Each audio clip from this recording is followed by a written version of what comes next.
ADC's National Publicity Secretary, Mr. Bolaji Abdullahi, just said something that left people shocked about the new ADC plan nobody expected. Stay with me so you get the complete update. Now, according to Peter Obi and the ADC coalition movement, whether President Bola Ahmed Tinubu likes it or not, they cannot be stopped. Not by intimidation, not by INEC, not by EFCC, not by the courts, and not even by some members within the ADC itself. They will never bow to pressure, that's what they said. In fact, some people are now saying that President Bola Ahmed Tinubu has done a very good PR job for the ADC, because from the north, ADC is now growing like wildfire, consuming APC strongholds every single minute. And remember, in one of my recent videos, I covered what a northern analyst said about the north being angry at President Bola Ahmed Tinubu, that he betrayed them and they have decided not to support him come 2027. They want someone else entirely. Now, that particular video went viral on social media and caused serious wahala for APC because they never expected it. I broke it down and you need to watch it. Check the description of this video for the link. For context, this new update I have for you is about what people are saying, that ADC doesn't know what they are doing, and I will be playing clips to back it up. From the Arise News script to Bolaji Abdullahi himself, the National Publicity Secretary of ADC. But first, let's start with what the Arise News crew had to say about the new faction inside ADC. Because ADC now has 3 factions fighting for control. The ADC, as that's a low-hanging fruit.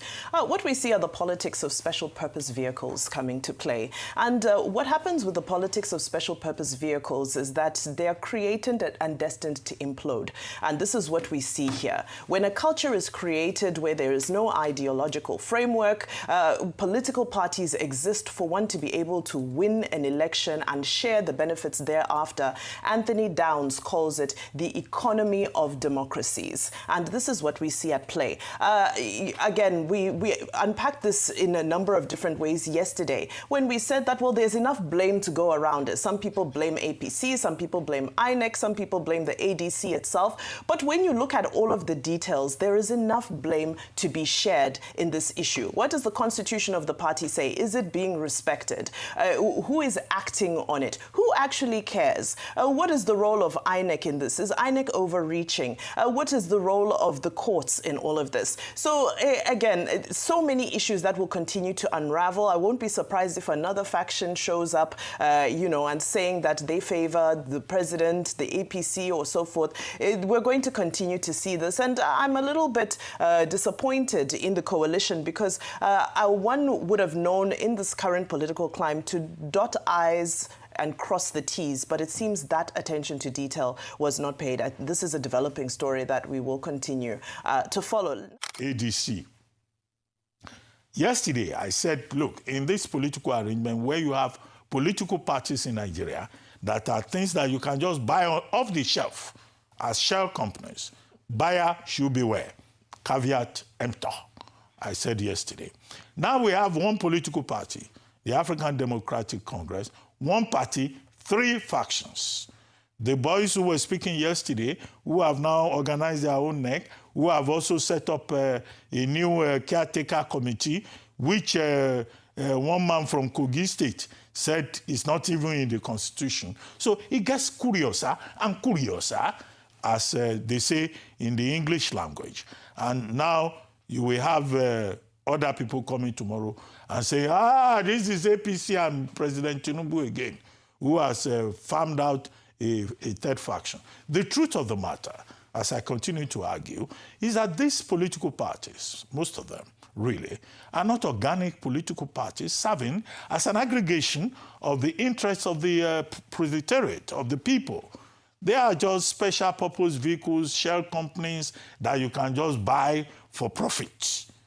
And now we have seen the ADC exposing that weak foundation of the democratic process in Nigeria. You have the David Mark faction, you have the Balagombe faction.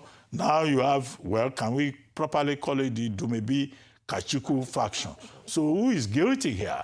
Is it INEC? Is it APC? So you find that, we're almost running into a cul-de-sac because of the failure of the political party system, because of the lack of internal democracy within our political parties. The truth is, people have been saying back to back that APC is the one behind the ADC crisis, while others are saying that it is a lie, that ADC simply does not know what they are doing. Now, this is what Peter Obi said just a few days ago, and I want you to listen carefully. In quotes, yesterday defenders of democracy, today's destroyers. What a shame. What an irony of history that the acclaimed defenders of democracy and human rights who claim to have fought during the era of General Sani Abacha now find themselves worse than the man they opposed. Today, General Sani Abacha, once presumed the face of oppression, will be remembered as seemingly more democratic and more respectful of human rights than the so-called champions of activism from the Nadeco days. Power indeed reveals. Powerful words, and coming from Peter Obi, that means something. Now let's take a listen to what Mr. Bolaji Abdullahi had to say about what APC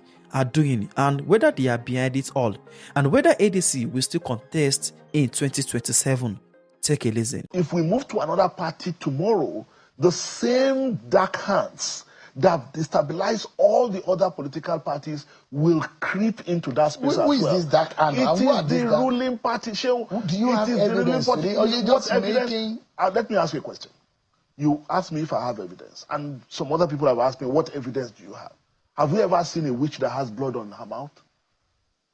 But since this issue of Nabil Balagombe happened, who has been celebrating it? I've listened to the spokespersons of the government. They've been talking as if they were lawyers to Nabil Gombe. Bayo Ononuga actually tweeted Nabil Gombe as the national chairman of PDP.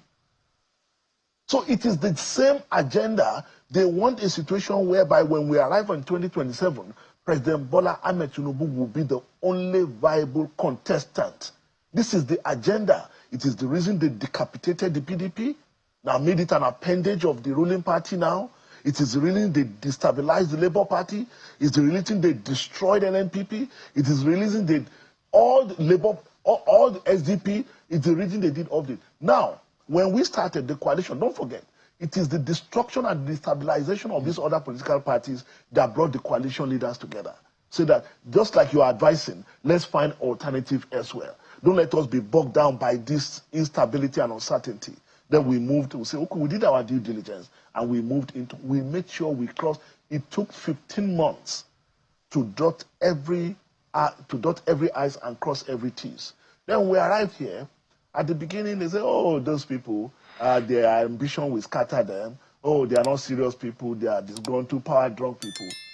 Then they began to see that we're making progress. Then the final straw that broke the camel's back in their reckoning was when they saw the mammoth crowd that welcomed us in Kano. They panicked at that moment, and they felt that they needed to do something. This ADC is no longer a party they could ignore. Then they panicked. One thing I can guarantee is that we will contest the 2027 election. On the ADC platform? We will contest the 2027 election on the ADC platform. How do you want to do that? Should I do the permutation for you, sir? Should I give you a quick summary? Hang on, Sheol. Regardless of what has happened to Nigeria, we are confident, we still have confidence in the judiciary. And we believe that we have a slam dunk case. And we believe that if we are granted the accelerated hearing today and the court seats, we are confident that justice will be done. We have no doubt in our mind about that. While we are preparing for the best, while we are hoping for the best, we are also preparing for the worst. What that worst case scenario is, I will not tell you. But what we will not do is to roll over and die. Because to give up, to roll over, is to be complicit in the destruction of Nigeria's multi-party democracy.